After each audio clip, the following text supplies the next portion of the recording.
السلام عليكم ورحمة الله وبركاته. مرحبا بكم في هذا الفيديو الجديد على قناة كرة أون.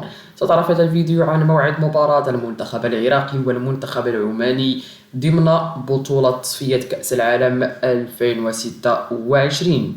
سيواجه المنتخب العراقي المنتخب العماني بعد 19 يوما من الآن، وبالضبط يوم الخميس الموافق للخامس من شتنبر 2024 عندما الساعة 11 صباحا بتوقيت المغرب والجزائر وتونس، 1 صباحا بتوقيت العراق ومصر والسعودية، 2 مساء بتوقيت عمان والإمارات والكويت.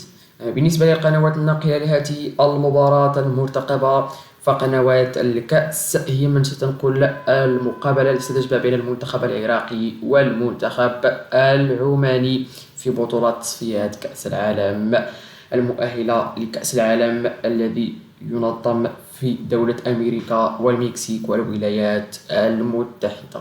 نتمنى التوفيق للمنتخبين العربيين، المنتخب العراقي والمنتخب العماني، في بطولة تصفيات كأس العالم. نعم، نريد توقعاتكم لهذه المقابلة، من سيكون على الحظ الأوفر للفوز بالمباراة؟ شكرا لكم جميعا وإلى اللقاء.